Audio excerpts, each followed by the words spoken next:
There's a man in the Bible who became a great hero, but when we first meet him, he's hiding in fear. Not what you would think of for a great hero, but we meet him and he's hiding in fear. This was about 1,200 years before Jesus came in his ministry and came on the earth. This was in ancient Israel before they had kings. They were led as the people of God in the promised land, but they turned away from God. And so God allowed another people group to come in to not just conquer them totally, but to pillage from them, to come in and to steal their food and their cattle, their crops. And they were living in fear because of this other people group. And so the people of God would build these shelters up in the mountains, and they were running and hiding. And so we meet this guy who would become a great hero, but when we meet him, he is hiding in a wine press. And he's working on his crops. He was threshing his wheat, which normally you do that in the threshing floor, but he was doing it in the wine press, which is where you normally press wine. That's why it's called that. It's a wine press. But he's hiding there because of fear of this other people that would come and steal their food. I want to show you what happens when we meet him. In Judges 6, verse 11, it says this: "The angel of the Lord came and sat down under the oak in Ophrah that belonged to Joash the Abiezrite, where his son Gideon was threshing wheat in a winepress to keep it from the Midianites. When the angel of the Lord appeared to Gideon, he said, 'The Lord is with you, mighty warrior.' 'Pardon me, my lord,' Gideon replied. 'But if the Lord is with us, why has all of this happened to us? Where are all of his wonders that our ancestors told us about when they said, "Did not the Lord bring us up out of Egypt?" But now the Lord has abandoned us and given us into the hand of Midian.'" So Gideon is hiding in fear. His whole community, his culture, his nation is overrun in fear. He's hiding in that, and an angel of the Lord appears to him and says, "Hey, mighty warrior." And his response is that he's skeptical and he's doubtful, and we'll see that later on in it. But he responds and he says, "Pardon me, my Lord." Like, excuse me. If God is with us, if I'm a mighty warrior, why has all of this happened? He asks that question that we all do when we're frustrated, when we're hurting, when we're afraid, when something has happened. He says, why has all of this happened if God is supposed to be with us? Where's all this stuff that God has done for our ancestors and he saved them out of Egypt? Where is that right now? Why, God? As he's hiding in fear and his whole community is overrun in fear. It sounds a lot like us today. Our community is overrun with fear. Our country is governed by fear. And yes, anxiety numbers are off the charts, and you've experienced that, you've seen that. But even deeper than that is a fear that plagues all of us, and it shows up in different ways. And I'm going to get that in a minute. But there is a fear that is the currency of our culture, and we're all dealing it all the time. But what really is fear? Let me define it. Fear is simply an emotion. That's all it really is. It's an emotion that God created us with, along with our other different emotions and things we experience. Fear is an emotion that God created and gave for us for a good reason. So that when we're in a dangerous situation, when there's a threat or something, that we have fear that keeps us alert. Like if you're walking on a path and there's a cliff by you, you're afraid, you feel fear, so you're more alert and conscientious, and you're not going to slip and just casually walk off the cliff. That's fear. That's the good purpose of it. But the problem is, because of the brokenness of humanity and the brokenness in our culture and the media and everything around us, this fear is pushed up, and we are emotionally manipulated by our fear. And we are governed by fear. We are told that your security and your comfort are the two things that matter most. And that's what we fight for. That's what we pour our lives into, is more security and more comfort. And anything that threatens that is evil and bad and wrong. Really, all that it is fear. It's fear. And we're being manipulated into it. But there is a good fear we can have in life, because God did give us fear on purpose. And I'm going to define that later, but first let me describe to you what bad fear is. This manipulated fear that shows up in our life, because it's more than just anxiety. It's more than what we just think of when we think of fear and how it would affect us in our life. So let me describe to you the bad fear. I'm going to do an acrostic, so if you're a note taker, you're going to love this. Right down the left of your page, fear. and letters, and we're going to define that. But first, let me show you some scriptures from the Word of God that speak to this plague of fear all around us in our culture and what God has for us. 2 Timothy 1:7 says, "For the Spirit God gave us does not make us timid or afraid, but gives us power, love, and self-discipline." That's what God gives us, not the spirit of fear that's all around us. He's given us power, love, and self-discipline, or some translations will say a sound mind. That's what he gets, clarity in our mind. Not fear running our mind, but clarity is what God has for us. Romans 8:15 says, "The spirit you received does not make you slaves so that you live in fear again. Rather, the spirit you received brought about your adoption to sonship, and by him we cry, Abba, Father." That's the spirit we're given, not a spirit to be stuck in fear, but a spirit of freedom as a child of God that calls him Abba, or like dad. 1 John 4:18, "There is no fear in love, but perfect love drives out fear, because fear has to do with punishment. The one who fears is not made perfect in love." Because of Christ's redemption on the cross, we are saved from the punishment. We are brought into the family of God. So the love of God at work for us is not one of fear, but of love that has great things in store for us. That's what God has for us, but instead we're commonly stuck in this bad fear that's all around us. So let's go through, what does this bad fear look like? The F is frantic spiral. The frantic spiral we get stuck in. This is the anxiety that we commonly think of, the emotions we think of, the feeling of fear that we typically think of. This is what our culture is currency that they're dealing with all the time, is this frantic spiral, this anxious culture that we're stuck in. It's the feeling of stress. It's the feeling of tension welling up in your neck, and you feel like you can't breathe. You don't know what to do. You feel like you have so much to do, so much going on, and you feel stuck in there, and you don't even know where to start. Or maybe you're the opposite, and you feel like there's so much to do, and you got to do it all right now. And you run wild, and you're just sprinting to a wall. It's funny how anxiety can show up in two different ways for us. But the root of it is the same. It's this frantic fear that we have. And it's a spiral. Because what commonly starts as a thought of fear, an anxious thought of, man, what if this happens? When we let that mature and grow in our mind, we spiral downward into this negative narrative that we get stuck in of, what if this happens? What if I go home and this terrible thing happens to my family? Or what if I lose my job? Then what would I do? And then this would happen, and then this, and I'm going to lose my house. And we just spiral downward. And it's fear. It's anxiety. And what we need to learn to do is when that anxious thought comes up, that before it starts spiraling, we need to cut it off. That we need to have a sword, and what I like to think of is the word of God, that we cut that off so we don't go spiraling down into it. Or another way to think of it is we're on this treadmill of death, just running in this anxious franticness, and we need to just get off the treadmill. But that's what fear is, and that's what you commonly think of, I'm sure, when I said we're talking about fear today. But there's other kinds of fear, other ways that fear shows up, because really there's anxiety and the root of it is fear, and it shows up in other ways, and that's what I'm going to go through right now. The E of bad fear is this. The E is empathetic paralysis. Empathetic paralysis. Empathy is a good thing, debatably, but there is a danger to it. You see, sympathy is to feel bad for someone. Empathy is to feel someone else's pain. And there's been a push in recent years in saying that there's a lie of empathy or the sin of empathy. I'm not going to go that far because I think some of it's semantics. There is a good sense of thinking about what other people are feeling and experiencing. We're called to be compassionate, and I think that shows up more as sympathy because you can't truly experience what someone else is experiencing. You may have gone through similar things and you can relate, but you can't truly feel what they are feeling. But when we go to a place of what I would call hyper-empathy, when we really push into that, what can happen to us is the danger of empathy that we can get stuck in it. And we stay in an unhealthy situation, in unhealthy dark patterns that hurt us in life. And the root of it really is fear. Because for a lot of you that struggle in this, it's because you're a people pleaser. You don't want to let someone down. You feel good because you're helping someone else. And so what you are afraid of is if you're not there to help in their pain, sitting there with it, feeling it, if you're not there to help them, then something worse is going to happen to them. And so you have to be there. And really what happens then is you're paralyzed in your empathy.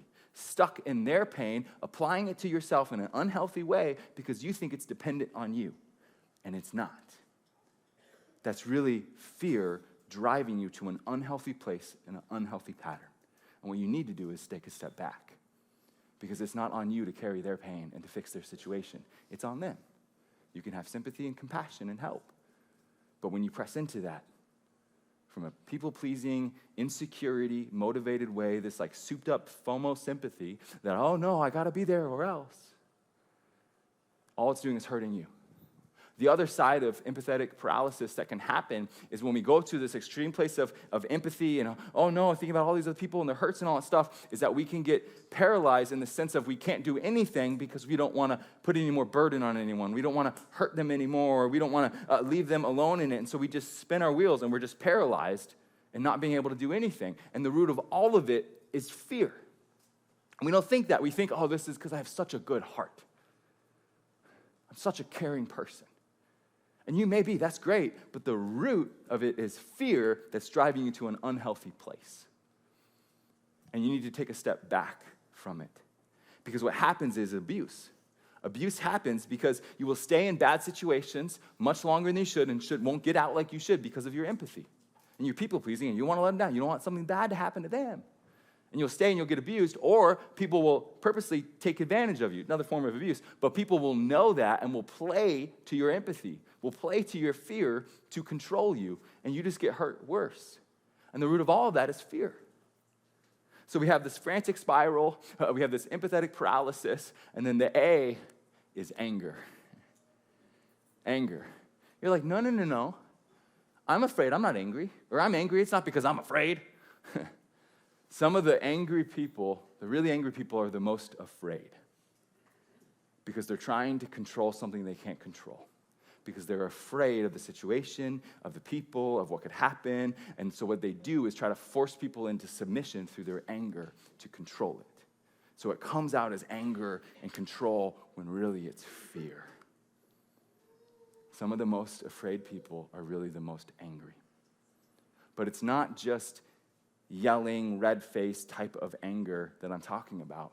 There's a self-righteous, finger-pointing, blaming type of anger as well that is driving this. And here's what I mean. This begins in a place of fear that leads to this place of anger. Let me show you this pattern that commonly happens. It's abdication that leads to idolatry, that leads to blame game, which shows up as anger, and it all starts with fear. Let me explain this. To abdicate, or to abdicate a responsibility, is to be passive and to step out of and not do what you're supposed to do. It's abdication of responsibility. This has plagued men since forever, that we don't do what we're supposed to do, and we're passive and we step out of it. We abdicate our responsibility. And what happens then is it leads to idolatry and a blame game, and it leads to anger. Let me show you an example. In the Bible, God created in the very beginning Adam and Eve to live in a garden and to be connected in relationship with God. That God would walk in the garden, there was no sin, there was no separation, they were close to God. Until one day, the serpent, it was Satan in the form of a serpent, came and tempted Eve. Said, did God really say you couldn't do that one thing? The one rule that God gave them, and he gave them a rule because you can't have a real relationship if there's not a way to break the relationship. And so there was one simple rule, and the serpent tempted Eve, and she took the fruit she was not supposed to, and she ate it. And then you know what the Bible says happens next? It says, and Eve gave it to her husband Adam to eat, who was with her. Eve did it, but Adam was standing right there, and he abdicated his responsibility. He failed as a man to lead his family. He was passive, and he bowed out and didn't do what he was supposed to do. He abdicated. He was passive. And why did he do that? Because of idolatry in his heart. Because he had an elevated view of his wife and wanted her glory more than he wanted the glory of God. And he abdicated his responsibility because of idolatry that just led to more idolatry in his heart. And then you know what happens? The blame game. Because God comes in the garden. He knows what happened, but he would walk in the garden. He comes, he goes, oh, where are you? They're hiding. Adam and Eve come out, and God says, what did you do? He goes to Adam. Adam, what happened? You know what Adam says? That woman you gave me. We've still been saying that since. Says, that woman you gave me. So God goes to Eve. What happened? The serpent tempted me. So he goes to the serpent, but they all get a punishment. A curse is put upon all of them that we then are born into, this curse of brokenness and sin. You see, Adam abdicated his responsibility. He was passive and didn't do what he was supposed to do because of idolatry that led to more idolatry, that led to this blame game of it's their fault, it's not me, and it's anger. We may not think of it as anger, but it's this self-righteousness. And so some of you are just so angry all the time, and you look down at other people, and you're frustrated because they're not good enough, and they're all this. And what it is anger that comes from fear that leads you to abdicate your responsibilities and idolatry into blame and anger. The root of it is fear. And we don't think of it that way because it's somebody else's fault. And that's the problem. It's fear that shows up in this way in our life. And so we fight, we blame, and we live angry, truly because we're actually afraid. So we have a frantic spiral, empathetic paralysis, and anger, and the R is reactive. That when you live with fear in your life, that you become reactive instead of proactive. What I mean by this is this, that you just react to the fears of others and the fears of our culture and what you're told to be afraid of instead of being proactive and actually living your life. And so what we do is we react to the herd instead of actually living and going where we plan to go in our life. You see, fear never settles down. It's an emotion, right? Because of a threat. And so you're hyped up and you respond to it, but you can't live constantly that way. But when you do that, when you're constantly anxious and worried, and because of this and this fear and this thing coming to you, then you live a hyper-reactive life instead of being proactive, and you're just living in this extended state of fear, and all it does is destroy you in your life. Because there is no health or growth that comes when you live a reactive life instead of being proactive. Like if you want to go, like a physical sense, if you want to go to the gym and get healthy, you're going to go work out, and you show up at the gym, and you have no plan. You have no proactive planning of what you're going to do to actually get healthy. You just show up, and you're like, well, somebody did that machine. I guess I'll do that a little bit, and I'll walk over here and try this. Like, it's not going to work. Some of you didn't know that. I'm letting you know. You need a workout plan. You need to be proactive and not just reactive to the environment.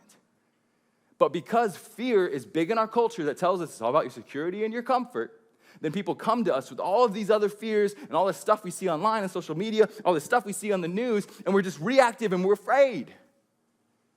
And it leads us not to a place of health or growth, but to a place of destruction. And it shows up as all the other stuff, anxiety, anger, empathy, paralysis, all that stuff comes out of it, but really the root of it is that we're just being reactive instead of being proactive in our life. I'm going to use this example from leadership, because I'm in a leadership position, many of you are, but even if you're not, you're still leading in your family, in your workplace, your friends. That when you are a leader, people bring their fears to you, and you have a choice to react to it or to be proactive. And I'm committed as a leader to be proactive, to lead from a place of conviction and vision and mission, and not just being reactive to every possible fear. Because there is something terrible in the news every single week. And if you live by that every day, every week, you will be stuck in a cycle of reactive fear, and you won't be proactive and go to a place of health. And at times I respond to things, but by and large I don't, because I trust the Spirit of God, and I follow Him as a leader myself. And this is true for you in your leadership roles. Because if you are just reactive to fear, then what happens is you're not actually leading, you're just reacting. Again, whether you're in a leadership role, leading your family, leading your friends, just influence of other people. If you just react all the time, then you will go from a place of fear, and what happens is you will be a coward, and cowardice is contagious. And it influences others to become cowards as well.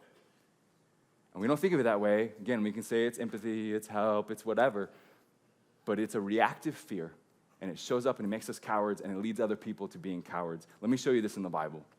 This is a great example. Peter and Paul were the two big leaders in the early church, right? Like St. Paul, St. Peter, like those dudes. Paul's a big deal. And they had a little disagreement one time. It's in Galatians 2. So this is Paul writing, describing this confrontation that he had with Peter. So when Cephas, that's Peter, came to Antioch, I opposed him to his face. I love that. Not behind his back, right to his face. He said, because he stood condemned. For before certain men came from James, he used to eat with the Gentiles, but when they arrived, he began to draw back.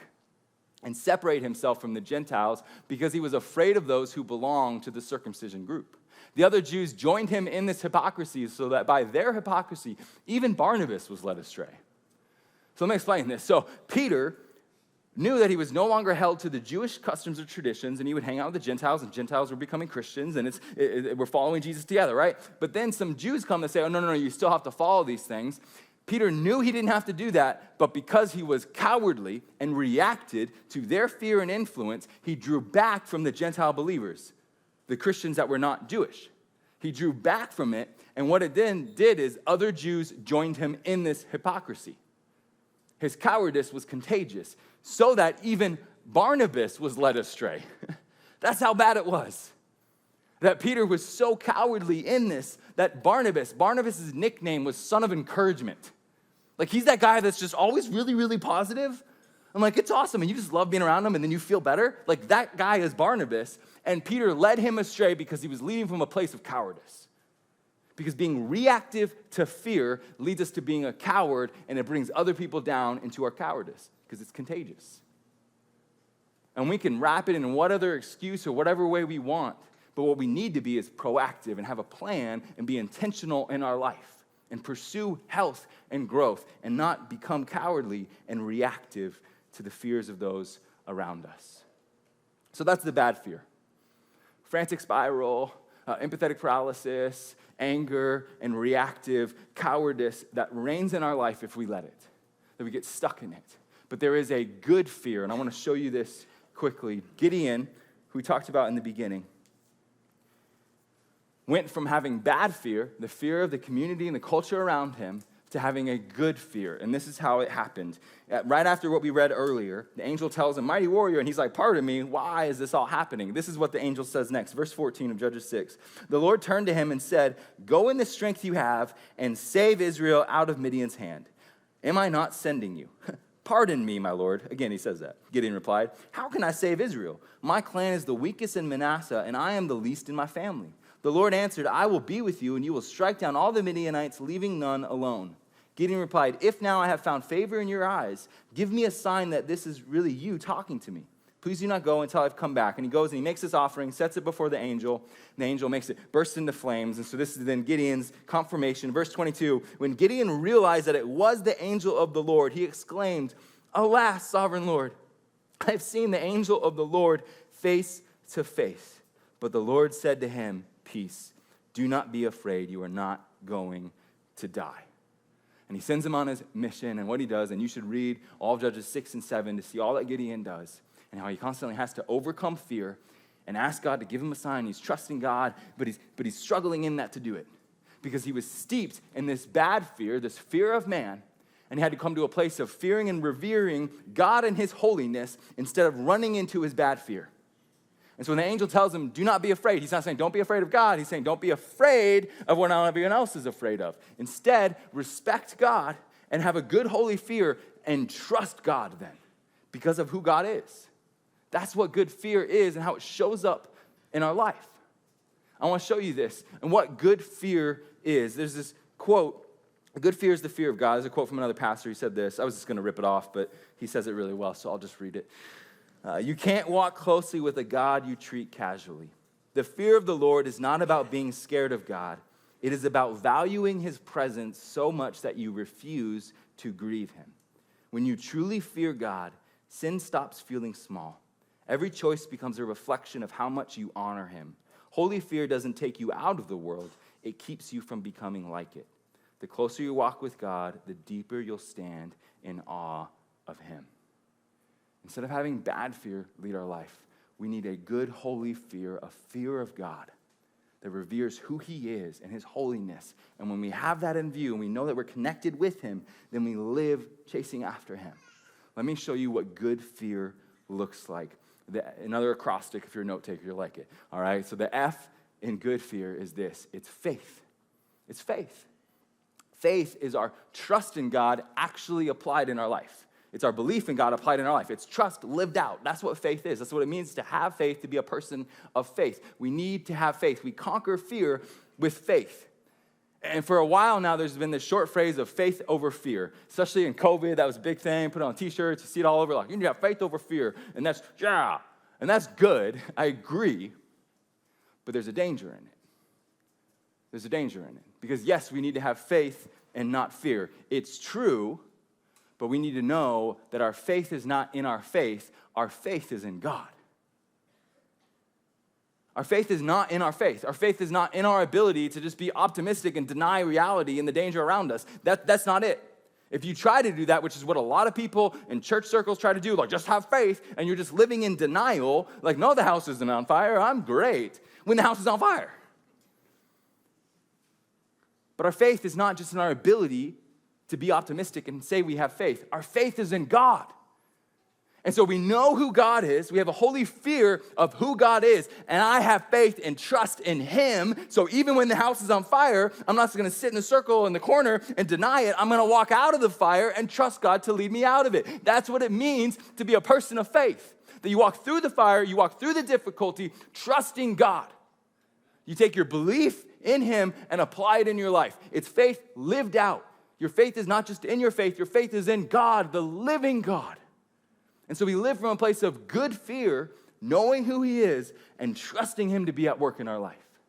I've said this before, and I'm going to say it again. When you have this, what happens in your life is you turn the what if into God will. You turn the what if, that frantic spiral we get stuck in on what if this happens, and oh no, and this, and what if, we turn that into God will. God will come through. God will lead me. I trust in him. Even when I don't see it right now, God will go before me because he always has. You trust God. You turn the what if into God will. Good holy fear starts with faith. And what faith does is it elevates us. It elevates our perspective in life. It changes our priorities when we live in view of who God truly is. I've described this for years, that we are living in this place, but there is eternity above us that has always been there. And when we come to saving faith in Jesus, we tap into the spiritual realm, we tap into eternity. And we realize that this life is short, that this life is not all that there is, that there is eternity beyond. And so we start living our eternal life now in the present reality. And what happens then is this eternal perspective presses upon how we live our life right now. And so we see who God is and we know who God is. That changes then how we live our life. It changes our priorities because things that we were afraid of, we realize that's actually really trivial. That in the scheme of eternity, in comparison, that doesn't really matter. It's a big deal in this short little life right now, but it's not for eternity. And so when we have faith properly viewed in eternity, then these little fears don't conquer us and bring us down because we trust God. You see, faith elevates. The other thing does that faith elevates and it adjusts. That's the A. Faith adjusts our view then of the culture around us and really the sin that's in our culture that we're constantly being pulled into. Better do this or you're going to miss out. It's fear. And it changes then and adjusts, and we can say, no, I don't need to go with the crowd. No, I don't need to go with the herd. No, I don't need to react in fear to that just like you are because it's adjusted my perspective and my view of everything around me because I live faith in God. And it adjusts then so you don't go with the flow and you can stand with truth because you are more afraid of God than you are afraid of mankind and the culture around us. Faith elevates and adjusts our reality. That's the R, reality. It changes your reality. It doesn't literally change reality. What it does is brings our experience of reality to match God's reality, which is true because he's God. And so it changes our life. And we experience life in him in our life right now. That's what good fear does. A healthy faith in God. Faith elevates and adjusts our reality because we realize then that God is with us. That no matter what we go through, God is with us in that place. Scripture testifies this hundreds of times. It says, don't be afraid because God is with you. Over and over again, it tells us, don't be afraid because God is with you. Have a good holy fear of God and know that that God is with you. And when you live that out, it changes you. Here's 3 examples from Scripture. Joshua 1:9. Have I not commanded you, be strong and courageous. Do not be afraid. Do not be discouraged. That sounds awesome, but if we stop right there, we're missing the most important part of that verse. He says, for the Lord your God will be with you wherever you go. This holy God that we have more fear of than the world around us, that God will be with you. That's how you can be strong and courageous and not governed by the bad fear of everything around us. That you're more afraid of God, but you're connected to God and know that that mighty God is with you. Deuteronomy 31:6, be strong and courageous. Do not be afraid or terrified because of them. For the Lord your God goes with you. He will never leave you nor forsake you. Isaiah 41:10, so do not fear, for I am with you. Do not be dismayed, for I am your God, and I will strengthen you and help you, and I will uphold you by my righteous right hand. You see, the solution for this bad fear that we are stuck in our culture, this frantic spiral, this empathetic paralysis, this anger, this reactive cowardice, the solution for all of that is the presence of God with you. That's what it is. That God is with you, and you trust that, and you believe it, and you live differently then. Knowing that he's with you, that you're not forsaken, that you're not alone, that it doesn't matter what you go through or what reason you have to be afraid of something else, you know someone better. So what happens then is you live your life chasing his presence instead of the presence of your fears. You chase God's presence instead of letting fears chase your presence. You follow after him. Because yes, God is everywhere, God knows everything, God sees everything, but there's a special presence that happens when you worship him and when you pray to him and you seek after him. You meet him in that place, and then you know what God gives you? It's what he said he was going to give Gideon. It's peace. God gives you peace. So yes, the house may be on fire, but you can have the peace of God, of him with you, his presence, and you can walk calmly out of it. See, when you chase God's presence, you don't fall for the fear of everyone around you. You live in view of who God is with faith that elevates and adjusts your reality. You chase after him and meet him in that place. And it's a beautiful place to be. So right now, we're going to have our time of response and worship and prayer. And I encourage you to seek after God's presence in this. That we're gathered as his people. The Spirit of God is available to minister to you. And when you cry out to him and meet him in that place, he will give you his peace. Even though the fears around you haven't changed, you change and your reality changes because you're living in God's peace. And so right now we have communion up front. We're going to go into a time of worship, and you can come and take communion if you want. You can kneel if you want. You can just take it. It doesn't matter. And members of our prayer team and our staff team are going to be on the sides of the room. And I encourage you to go get prayed over. You can come up and you can tell them a fear that you've been having that's been keeping you paralyzed, that's been keeping you stuck. It could be something that you need healing for, that you want to ask God for. It could be a pain that you're carrying, a grief that you're carrying. You can just say nothing and go up to them and they'll pray over you because God knows. But I encourage you to seek God in worship right now and in prayer, to seek after his fullness, to chase after him and see how he will meet you in that place and give you his peace. Let's stand now as we worship and pray to God.